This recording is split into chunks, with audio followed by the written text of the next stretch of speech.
Hello दोस्तों, जय श्री राम। जय जय श्री राम। स्वागत है आपका अपना YouTube channel everyone for you में। दोस्तों, लेके आ गया हूँ आपके लिए मैं एक और नया वीडियो, जिसमें मैंने आपके लिए उत्तराखंड कनिष्ठ सहायक के मोस्ट इम्पोर्टेंट 30 प्रश्न रखे हैं, जो आपको यूके त्रिपाठी की एग्ज़ाम में काफ़ी हेल्प करने वाले हैं। यूके त्रिपाठी के पैटर्न और लेवल को देखते हुए ये क्वेश्चन डिज़ाइन किए गए हैं। दोस्तों, आप भी ऐसे सवाल को एक भी सवाल को इसके मत कीजिएगा। इसमें आपको कंप्यूटर, इतिहास, भूगोल, अर्थशास्त्र और करंट अफेयर्स के सवाल देखने को मिलेंगे। एग्जैक्ट आपको एग्ज़ाम में देखने को मिल सकते हैं। तो दोस्तों, इसकी मत कीजिएगा। तो शुरू करते हैं आज का इम्पोर्टेंट सेशन सवाल नंबर 1 के साथ। और दोस्तों, अगर आपको सेशन काफ़ी अच्छा लगता है तो हम आपसे केवल अपने मेहनत का एक सब्सक्राइब, एक लाइक और एक शेयर ही चाहेंगे। ऐसे सवाल की प्रैक्टिस अगर आपको और चाहिए तो प्लीज़ हमारे चैनल को सब्सक्राइब ज़रूर करना, हमें भी मोटिवेशन मिल सके और हम आपके लिए ऐसे और इम्पोर्टेंट सेशन लेके आए। तो दोस्तों, शुरू करते हैं आज का सेशन सवाल नंबर 1 के साथ। सवाल नंबर 1 है आपका, निम्नलिखित में से किस विधायी सदन को समाप्त किया जा सकता है? Option number 1 Lok Sabha, option number B Rajya Sabha, option number C Vidhan Parishad, option number D विधानसभा। तो दोस्तों, इसका राइट आंसर हो जाएगा ऑप्शन नंबर सी विधान परिषद। विधान परिषद को दोस्तों समाप्त किया जा सकता है। इम्पोर्टेंट सवाल था। सारे सवाल आज के इम्पोर्टेंट मैंने आपके लिए रखे हुए हैं। बढ़ते हैं आगे सवाल नंबर दूसरे पे। सवाल नंबर दूसरा है, 9वीं शताब्दी ईस्वी में निम्नलिखित में से किसके द्वारा चोल साम्राज्य की नींव डाली गई? 9वीं शताब्दी में निम्नलिखित में से किसके द्वारा चोल साम्राज्य की नींव डाली गई? ऑप्शन नंबर 1 है आपका विजयालय, ऑप्शन नंबर बी है आपका कृष्ण फर्स्ट, ऑप्शन नंबर सी आपका प्रांतक, ऑप्शन नंबर डी है राजा चोल। तो दोस्तों, इसका राइट आंसर है आपका option number A Vijayalaya. Vijayalaya के द्वारा जो है चोल साम्राज्य की नींव डाली गई। बढ़ते हैं दोस्तों आज का तीसरे सवाल की ओर। तीसरा सवाल है, प्रिंस ऑफ वेल्स कप किस खेल से संबंधित है? ऑप्शन नंबर 1 है हॉकी, ऑप्शन नंबर बी है क्रिकेट, ऑप्शन नंबर सी है फुटबॉल, ऑप्शन नंबर डी है गोल्फ। तो दोस्तों, प्रिंस ऑफ वेल्स कप आपका हॉकी से संबंधित है। इसका राइट आंसर हो जाएगा ऑप्शन नंबर ए हॉकी। बढ़ते हैं दोस्तों आज का चौथे सवाल की ओर। आज का चौथा सवाल है, अंतर्राष्ट्रीय विकलांग दिवस मनाया जाता है। अंतर्राष्ट्रीय विकलांग दिवस कब मनाया जाता है दोस्तों? ऑप्शन नंबर 1 है आपके पास 10 दिसंबर को, ऑप्शन बी है 24 अक्टूबर को, ऑप्शन सी है 19 नवंबर को, ऑप्शन डी है 3 दिसंबर को। तो दोस्तों, आपने बताना है किस दिन हम अंतर्राष्ट्रीय विकलांग दिवस मनाते हैं। तो दोस्तों, इसका राइट आंसर हो जाएगा आपका 3 दिसंबर को। 3 दिसंबर को अंतर्राष्ट्रीय विकलांग दिवस मनाया जाता है।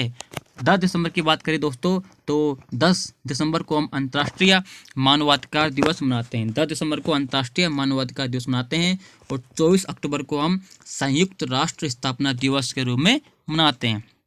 बढ़ते हैं दोस्तों आज का अगला सवाल, सवाल नंबर 5। सवाल नंबर 5 कहता है, ओंकोजीन संबंधित है। अब आपने बताना ओंकोजीन संबंधित किससे? ऑप्शन नंबर 1 है आपका तपेदिक से, ऑप्शन बी है पीलिया से, ऑप्शन सी है कर्क रोग से, ऑप्शन डी है आंत्रजोड़ से। तो दोस्तों, ओंकोजीन किससे संबंधित है? आपका ऑप्शन नंबर सी कर्क रोग से संबंधित है दोस्तों ओंकोजीन। दोस्तों, अगर आपको सवाल अच्छे लग रहे हो तो प्लीज़ एक सब्सक्राइब और एक लाइक और शेयर ज़रूर करना। आगे आपको काफ़ी अच्छे सवाल देखने को मिलने वाले हैं। सेशन को स्किप मत कीजिएगा, सारे सवाल को देख के जाना। ऑप्शन नंबर 6 क्वेश्चन नंबर 6 है आपका आज का, किसने 1921 में पहली बार पूर्ण स्वतंत्रता की मांग को उठाया था? 1921 में पहली बार किसने पूर्ण स्वतंत्रता की मांग को उठाया था? ऑप्शन 1 है आपका पास मौलाना मोहम्मद अली ने, ऑप्शन बी है पंडित जवाहरलाल नेहरू, ऑप्शन सी है महात्मा गांधी, ऑप्शन डी है मौलाना हजरत मोहानी। तो दोस्तों, इसका राइट आंसर क्या हो जाएगा? इसका राइट आंसर हो जाएगा दोस्तों आपका ऑप्शन नंबर डी मौलाना हसरत मोहानी। मौलाना हसरत मोहानी ने जो है 1921 में पहली बार पूर्ण स्वतंत्रता की मांग को उठाया था। बढ़ते हैं दोस्तों आपका अगले सवाल की ओर। अपना स्कोर देख के रहना, अपना स्कोर बताना हमें लास्ट में कमेंट में आपने कितना स्कोर किया।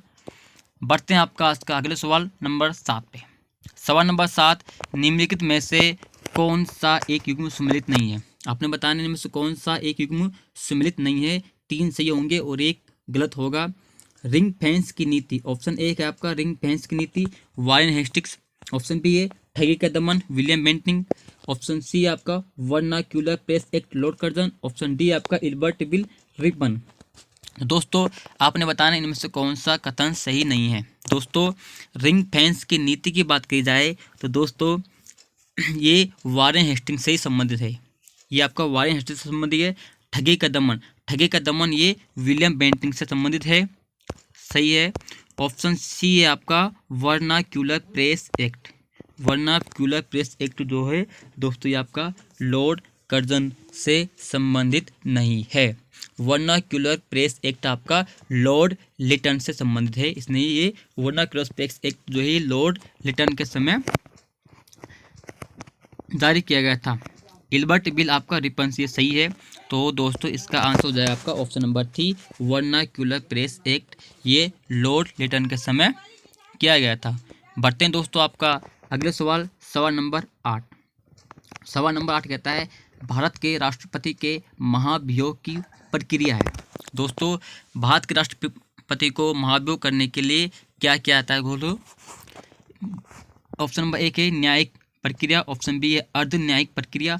ऑप्शन सी है विधायी प्रक्रिया। ऑप्शन डी है कार्यपालिका प्रक्रिया। तो दोस्तों राष्ट्रपति को आप अगर महाभियोग करना है तो आप अर्ध न्यायिक प्रक्रिया से कर सकते हो। अर्ध न्यायिक प्रक्रिया के द्वारा राष्ट्रपति पर महाभियोग का आरोप लगाया जा सकता है, राष्ट्रपति को महाभियोग किया जा सकता है। बढ़ते हैं दोस्तों आज का अगला सवाल, सवाल नंबर 9। सवाल नंबर 9 है प्रधानमंत्री नरेंद्र मोदी द्वारा सांसद आदर्श ग्राम योजना की शुरुआत की गई थी। कब की गई थी दोस्तों। ऑप्शन ए है 11 अक्टूबर 2014 को। ऑप्शन बी है 10 नवंबर 2014 को। ऑप्शन सी है 26 अगस्त 2014 को। ऑप्शन डी है 15 अगस्त 2014 को। दोस्तों आपने बताना है सांसद आदर्श ग्राम योजना की शुरुआत कब की गई थी।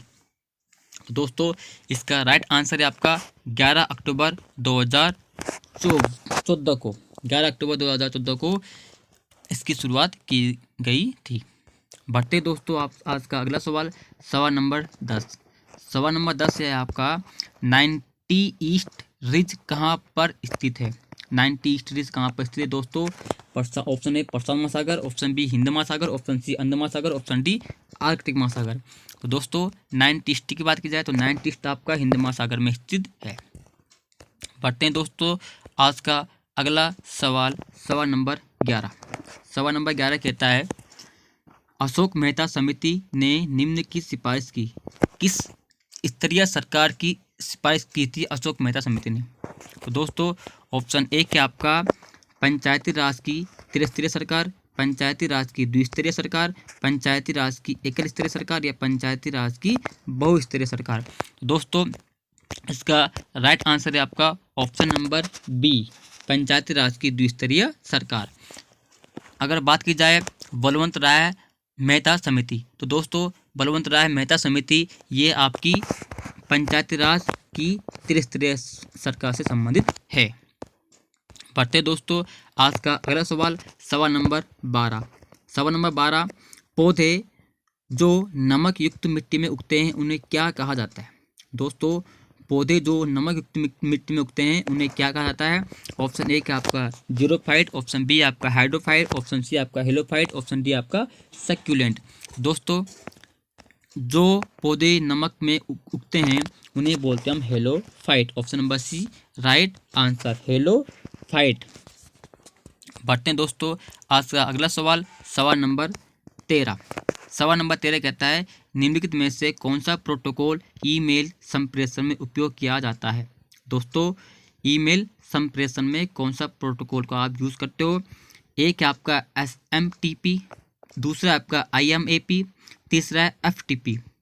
दोस्तों ऑप्शन ए आपके पास केवल एक, ऑप्शन बी आपके पास केवल दो, ऑप्शन सी आपके पास एक और दो, या ऑप्शन डी आपके पास एक और तीन। तो दोस्तों ईमेल संप्रेषण में हम आई मेप का यूज़ भी करते हैं और SMTP का यूज़ भी करते हैं। SMTP का फुल फॉर्म भी आपके पास आ सकता है सिंपल मेल ट्रांसफ़र प्रोटोकॉल, और आई मेप का भी आ सकता है। आई मेप का जो फुल फॉर्म होता है वो होता है आपका इंटरनेट मेल एक्सेस प्रोटोकॉल, ठीक है, इंटरनेट मैसेज, सॉरी मेल नहीं, इंटरनेट मैसेज। और FTP का होता है आपका फाइल ट्रांसफ़र प्रोटोकॉल। तो दोस्तों अगर बात की जाए ईमेल संप्रेषण में, तो ईमेल संप्रेषण हमें केवल हम SMTP और IMAP का यूज़ करते हैं। ऑप्शन नंबर 1 और 2 तुम्हारा सही हो जाएगा। बढ़ते हैं आज का अगला सवाल, सवाल नंबर 14। सवाल नंबर 14 कहता है वर्ष 1998 में स्थापित सेबी को किस वर्ष वैधानिक दर्जा प्रदान किया गया? सेबी को वैधानिक दर्जा कब प्रदान किया गया? ऑप्शन ए क्या आपका फरवरी 1990, ऑप्शन बी जनवरी 1992, ऑप्शन सी अप्रैल 1995, या ऑप्शन डी अक्टूबर 2000। तो आपने बताना है दोस्तों सेबी को वैधानिक दर्जा कब दिया गया था। दोस्तों सेबी को वैधानिक दर्जा की बात की जाए तो जनवरी 1992, जनवरी 1992 में सेबी को वैधानिक दर्जा दिया गया था। और सेबी की स्थापना आपकी हुई थी 12 अप्रैल 1988 को, 1988 को सेबी की स्थापना हुई थी, अप्रैल 1988 को। पढ़ते हैं दोस्तों आज का अगला सवाल, सवाल नंबर 15। सवाल नंबर 15 है भारतीय संविधान में संशोधन करके शिक्षा का अधिकार कब जोड़ा गया था? भारतीय संविधान में संशोधन करके शिक्षा का अधिकार कब जोड़ा गया था? तो दोस्तों बताना आपने। ऑप्शन नंबर 1 आपके पास 1 अप्रैल 2010 को, ऑप्शन बी 1 अगस्त 2010 को, ऑप्शन सी 1 अक्टूबर 2010, ऑप्शन डी 1 दिसंबर 2010। तो शिक्षा का अधिकार कब जोड़ा गया था भारतीय संविधान में, आपने बताना है। तो दोस्तों शिक्षा का अधिकार जोड़ा गया था आपका ऑप्शन नंबर ए 1 अप्रैल 2010 को। तो आपका ऑप्शन नंबर 1 राइट आंसर हो जाएगा। दोस्तों अगर आपको सवाल अच्छे लग रहे हो तो प्लीज़ सब्सक्राइब चैनल को ज़रूर करना, बेल आइकन भी ज़रूर दबाना ताकि आगे आने वाले मेरे वीडियो का नोटिफिकेशन आपको मिल जाए। सवाल नंबर 16 प्रांतीय सरकारों का गठन निम्नलिखित में से किस अधिनियम के तहत किया गया था? तो प्रांतीय सरकार का गठन किस अधिनियम के तहत किया गया था? ऑप्शन ए आपके पास 1932 का अधिनियम, ऑप्शन बी 1935 का अधिनियम, ऑप्शन सी 1936 का अधिनियम, या ऑप्शन डी 1947 का अधिनियम। दोस्तों इसका राइट आंसर हो जाएगा ऑप्शन नंबर बी 1935 का अधिनियम के तहत प्रांतीय सरकारों का गठन किया गया था। बढ़ते हैं दोस्तों आज का अगला सवाल, सवाल नंबर 17। सवाल नंबर 17 है दोस्तों फिरोज तुगलक द्वारा स्थापित दार उल सफा क्या था? तो दोस्तों फिरोज तुगलक द्वारा स्थापित दार उल सफा क्या था? ऑप्शन ए के आपके पास एक दानशाला, ऑप्शन बी एक खैराती अस्पताल, ऑप्शन सी आपका एक पुस्तकालय, ऑप्शन डी आपके पास तीर्थ यात्रियों के लिए एक अतिथि गृह। तो दार उल सफा जिसे फिरोज शाह तुगलक के द्वारा स्थापित किया गया था क्या था? तो दोस्तों ये एक दानशाला था, या एक खिराती अस्पताल था, या एक पुस्तकालय था, या फिर एक तीर्थयात्रियों के लिए अतिथि गृह था? क्या था दोस्तों ये? दोस्तों इसका राइट आंसर हो जाएगा आपका या एक खिराती अस्पताल था। क्या था? एक खिराती अस्पताल। Option number B is the right answer. बढ़ते हैं दोस्तों आज का अगला सवाल, सवाल नंबर 18। सवाल नंबर 18 कहता है भारत में राष्ट्रीय आय की गणना हेतु किस विधि का प्रयोग किया जाता है? राष्ट्रीय आय की गणना हेतु किस विधि का आप यूज करते हो? एक आपके पास उत्पाद विधि, 2 है आय विधि, 3 है व्यय विधि। तो दोस्तों इसका राइट आंसर क्या हो जाएगा? ऑप्शन ए के आपके पास केवल 1 और 3, ऑप्शन बी आपके पास केवल 1, ऑप्शन सी आपके पास केवल 3, ऑप्शन डी आपके पास केवल 1 और 2। तो दोस्तों सोच के बताओ, मैं आपको भी दूंगा मौका कि क्या हो जाएगा इसका आंसर, ताकि आप अपना आंसर दे पाए। तो दोस्तों इसकी आंसर की बात की जाए तो इसका आंसर हो जाएगा आपके पास ऑप्शन नंबर डी केवल 1 और 2। उत्पाद विधि, आय विधि, इन दोनों विधियों का उपयोग आप राष्ट्रीय आय की गणना हेतु करते हो। बढ़ते दोस्तों आज का अगला सवाल सवाल नंबर 19 पे। सवाल नंबर 19 कहता है निम्न में से किसको स्थायी पवन में वर्गीकृत नहीं किया जा सकता। ऐसी कौन सी पवनें हैं जिन्हें स्थायी पवन में वर्गीकृत नहीं किया जा सकता। ऑप्शन ए क्या आपके पास व्यापारिक पवन है, ऑप्शन बी है पछुआ पवन है, ऑप्शन सी है ध्रुवीय पवन है, ऑप्शन डी है वर्षा पवन है। तो दोस्तों कौन सी पवनें हैं जिन्हें आप स्थायी पवन में वर्गीकृत नहीं करते हो। दोस्तों इसका राइट आंसर हो जाएगा वर्षा पवनें। वर्षा पवनें को हम स्थायी पवन में वर्गीकृत नहीं करते हैं। बढ़ते हैं दोस्तों आपका अगला सवाल सवाल नंबर 20 पे। सवाल नंबर 20 निम्नलिखित में से कौन सा एक राष्ट्रीय खाद्य सुरक्षा मिशन में शामिल नहीं है। तो दोस्तों राष्ट्रीय खाद्य सुरक्षा मिशन इसमें कौन सी एक चीज़ शामिल नहीं है। ऑप्शन ए के आपके पास तिलहन, ऑप्शन बी है गेहूं, ऑप्शन सी है चावल, ऑप्शन डी है दाल। तो आपने बताना दोस्तों कौन सा राष्ट्रीय खाद्य सुरक्षा मिशन का हिस्सा नहीं है। ऑप्शन ए के आपके पास तिलहन, गेहूं, चावल, दाल, कौन सा नहीं है दोस्तों। दोस्तों गेहूं भी है, चावल भी है और दाल भी है। तो आपका ऑप्शन नंबर ए तिलहन, तिलहन आपका इसमें शामिल नहीं है। राष्ट्रीय खाद्य सुरक्षा मिशन में तिलहन शामिल नहीं है। इम्पोर्टेंट सवाल थे दोस्तों आपके। बढ़ते हैं आपका आज का सवाल सवाल नंबर 21। सवाल नंबर 21 कहता है निम्नलिखित में से कौन सा युग्म सुमेलित नहीं है। कौन सा युग्म सुमेलित नहीं है। ऑप्शन ए क्या है आपका रज़िया सुल्तान दिल्ली, बहादुर शाह गुजरात, बाज बहादुर मालवा या चांद बीबी अवध। दोस्तों ये अवध है, चांद बीबी अवध। आपने बताना है क्या इनमें से सही सुमेलित नहीं है। रज़िया सुल्तान दिल्ली, बहादुर शाह गुजरात, बाज बहादुर मालवा या चांद बीबी अवध।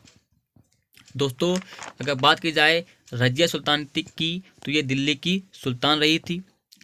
बात की जाए बहादुर शाह की तो ये गुजरात के सुल्तान थे। बात की जाए बाज बहादुर की तो ये मालवा के सुल्तान थे। मालवा के ये अंतिम सुल्तान थे बाज बहादुर। और बात की जाए चांद बीबी की तो दोस्तों ये अवध की सुल्तान नहीं थी। ये चांद बीबी आपकी ये दक्कन की शासक थी। तो दोस्तों इसका राइट आंसर हो जाएगा आपका ऑप्शन नंबर डी चांद बीबी, जो कि अवध की नहीं, चांद बीबी आपकी दक्कन की शासिका थी। जबकि जो ये तीन सुल्तान हैं ये अपने अपने राज्य से संबंधित हैं ही। रज़िया सुल्तान दिल्ली की सुल्तान थी, बहादुर शाह गुजरात के सुल्तान थे, बाज बहादुर मालवा के अंतिम सुल्तान थे और चांद बीबी आपकी दक्कन की शासिका थी, अवध की नहीं थी। तो बढ़ते हैं दोस्तों इसका राइट आंसर हो जाएगा ऑप्शन नंबर डी। बढ़ते हैं आपका आज का अगला सवाल सवाल नंबर 22। सवाल नंबर 22 कहता है भारतीय संविधान नागरिकों के लिए आर्थिक न्याय किसके माध्यम से सुनिश्चित करता है। नागरिकों के लिए आर्थिक न्याय जो है किसके माध्यम से सुनिश्चित करता है। तो दोस्तों आपने बताना है ऑप्शन नंबर ए के मौलिक अधिकार, ऑप्शन बी है मौलिक कर्तव्य और ऑप्शन सी है प्रस्तावना, ऑप्शन डी है राज्य के नीति निर्देशक सिद्धांत। तो दोस्तों आर्थिक न्याय किसके माध्यम से सुनिश्चित करता है भारतीय संविधान। इसका राइट आंसर हो जाएगा ऑप्शन नंबर डी राज्य के नीति निर्देशक सिद्धांत। राज्य के नीति निर्देशक सिद्धांत इसके बारे में बात की जाए दोस्तों तो ये आपके संविधान के भाग 4 में अनुच्छेद 36 से 51 तक इनका वर्णन किया गया है और यह आयरलैंड के संविधान से भी लिया गया है और इसका उद्देश्य जो है कल्याणकारी राज्य की स्थापना करना होता है। बात की जाए दोस्तों मौलिक कर्तव्यों की, दोस्तों अगर बात की जाए मौलिक कर्तव्य की तो मौलिक कर्तव्य ये संविधान के भाग 4 का में है और अनुच्छेद 51 का में इनका वर्णन किया गया है और यह 42वां संविधान संशोधन के तहत जोड़ा गया था। मौलिक कर्तव्य इनकी संख्या 11 है। बात की जाए मौलिक अधिकारों की दोस्तों तो मौलिक अधिकार को अगर बात करते हैं तो ये संविधान के भाग 3 में अनुच्छेद 12 से 35 तक इनका वर्णन किया गया है। इनकी संख्या 6 है। पहले इनकी संख्या दोस्तों 7 थी। इसमें संपत्ति का अधिकार भी आपका पहले मौलिक अधिकार में आता था, लेकिन बाद में 44वें संशोधन के तहत इसको मौलिक अधिकार के हटाकर विधिक अधिकार इसको किया गया था। तो दोस्तों बढ़ते हैं आपका अगला सवाल। इसका राइट आंसर हो जाएगा दोस्तों ऑप्शन नंबर डी राज्य के नीति निर्देशक सिद्धांतों के तहत ही जो है भारतीय संविधान नागरिकों के लिए आर्थिक न्याय सुनिश्चित करता है। बढ़ते दोस्तों आज का अगला सवाल, सवाल नंबर 23। सवाल नंबर 23 से आपका दोस्तों, रॉकीज पर्वत श्रृंखला कहाँ पर स्थित है? ऑप्शन ए उत्तरी अमेरिका, ऑप्शन बी दक्षिण अमेरिका, ऑप्शन सी उत्तर पश्चिम अमेरिका, ऑप्शन डी पूर्वी ऑस्ट्रेलिया। दोस्तों रॉकीज पर्वत श्रृंखला आपका कहाँ पर स्थित है? उत्तरी America. Option number A right answer, उत्तरी अमेरिका में रॉकीज पर्वत श्रृंखला स्थित है। बढ़ते हैं दोस्तों आप आज का अगला सवाल, सवाल नंबर 24 पे। सवाल नंबर 24 से आपका, लॉर्ड कर्जन के वायसराय होने के दौरान निम्न में से कौन सी घटना नहीं घटी थी? तो आपने बताना है इनमें से ऐसी कौन सी घटना थी जो लॉर्ड कर्जन के वायसराय, जब लॉर्ड कर्जन वायसराय था उसके समय नहीं घटी थी। तो दोस्तों ऑप्शन ए एक आपके पास भारतीय राष्ट्रीय कांग्रेस का गठन, ऑप्शन बी है बंगाल का विभाजन, ऑप्शन सी है पुरातत्व विभाग की स्थापना, ऑप्शन डी है द्वितीय दिल्ली दरबार। तो दोस्तों बात की जाए भारतीय राष्ट्रीय कांग्रेस की, तो दोस्तों इसका गठन आपका 1885 ईस्वी में किया गया था, जो कि लॉर्ड डफरिन के समय हुआ था। जब लॉर्ड डफरिन भारत के वायसराय थे उस समय भारतीय राष्ट्रीय कांग्रेस का गठन किया गया था 1885 में। तो दोस्तों यही आपका राइट आंसर हो जाएगा, ये लॉर्ड कर्जन के वायसराय होने से समय नहीं है। बाकी बात की जाए बंगाल का विभाजन, तो ये 1905 में हुआ था, लॉर्ड कर्जन के समय में हुआ था। बात की जाए पुरातत्व विभाग की स्थापना की, तो ये 1904 में हुआ था और लॉर्ड कर्जन के ही समय हुआ था। और बात की जाए द्वितीय दिल्ली दरबार जो 1903 में हुआ था, ये भी आपका लॉर्ड कर्जन के समय ही हुआ था। तो इसका राइट आंसर हो जाएगा ऑप्शन नंबर ए भारतीय राष्ट्रीय कांग्रेस का गठन, इसका गठन लॉर्ड डफरिन के समय हुआ था। बढ़ते हैं दोस्तों आज का अगला सवाल, सवाल नंबर 25 की ओर। सवाल नंबर 25 से आपका, झारखंड के झरिया क्षेत्र में मुख्य रूप से क्या पाया जाता है? तो झारखंड के झरिया क्षेत्र में क्या पाया जाता है मुख्य रूप से? Option A thorium, option B रेशम, ऑप्शन सी सोना, ऑप्शन डी कोयला। तो क्या पाया जाता है झारखंड के झरिया क्षेत्र में? दोस्तों ऑप्शन डी कोयला। कोयला आपका झारखंड के झरिया क्षेत्र में मुख्य रूप से आपको देखने को मिलता है। बढ़ते हैं दोस्तों आज का अगला सवाल, सवाल नंबर 26 की ओर। दोस्तों अगर आपको मेरे सवाल अच्छे लगे हो, अगर आपको लगता है कि ये सवाल आपके लिए यूके ट्रिपल में हेल्पफुल रहने वाले हैं, तो दोस्तों प्लीज़ चैनल को सब्सक्राइब, बेल आइकन, एक लाइक और एक शेयर जरूर करना। ये हमारी मेहनत इस पर लगी है आपके लिए। तो दोस्तों सवाल नंबर 26 से आपका, निम्न में से कौन सही सम्मिलित नहीं है? आपने बताना है कौन सा सही सम्मिलित नहीं है। एक तरफ है आपके पास राज्य, एक है आपके पास विधानसभा सीट। तो दोस्तों आपने बताना है कि जो राज्य है ये उनके अनुसार दिए गए इनमें जो विधानसभा सीट हैं या नहीं है।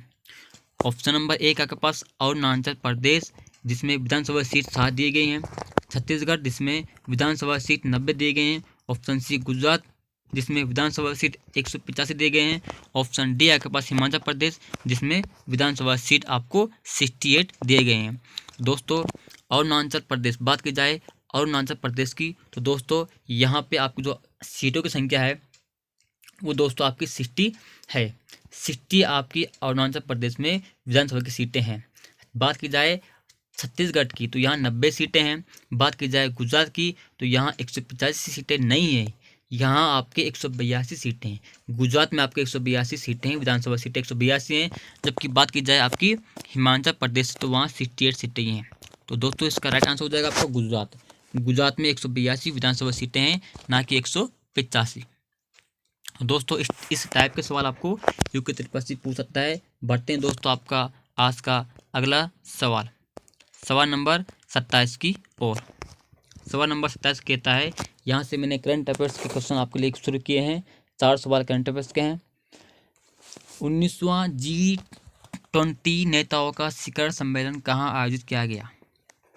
दोस्तों 19वां G20 शिखर सम्मेलन जो हुआ था ये कहाँ आयोजित किया गया था? ऑप्शन ए के आपके पास नई दिल्ली भारत में, ऑप्शन बी है पेरिस फ्रांस में, ऑप्शन सी है लंदन यूनाइटेड किंगडम में, ऑप्शन डी आपका रियो डी जेनेरो ब्राजील में। तो दोस्तों 19वां G20 शिखर सम्मेलन आपका हुआ था रियो डी जेनेरो ब्राजील में हुआ था।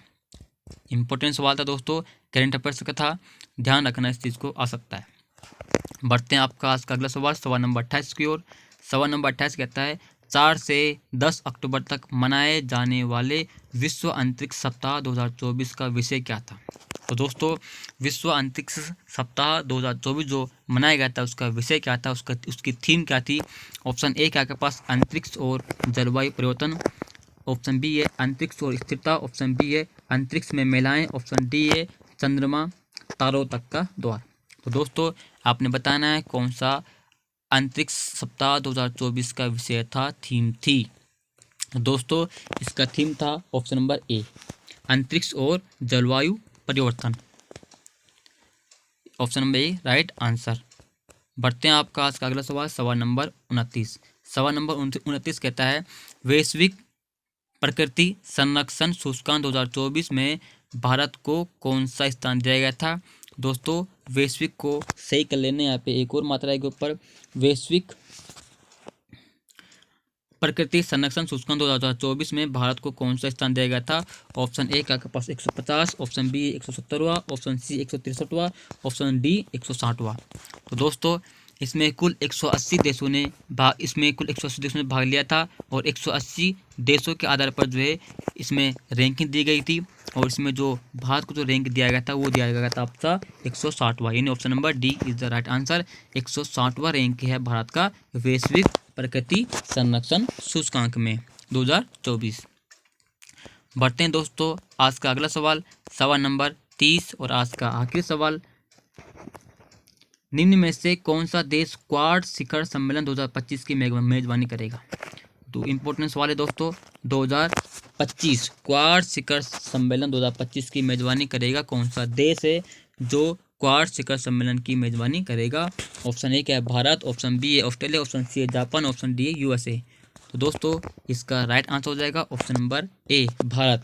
भारत में ही जो है क्वाड शिखर सम्मेलन 2025 आयोजित होगा, जो भारत करने वाला है इस साल 2025 में क्वाड शिखर सम्मेलन 2025 की मेजबानी। दोस्तों ये आज के मोस्ट इम्पोर्टेंट 30 सवाल थे जो मैंने आपके लिए रखे थे यूके त्रिपाठी के कनिष्ठ साख के लिए। अगर आपको हमारे 30 सवाल अच्छे लगे हो तो दोस्तों प्लीज़ सब्सक्राइब, शेयर और लाइक ज़रूर करना।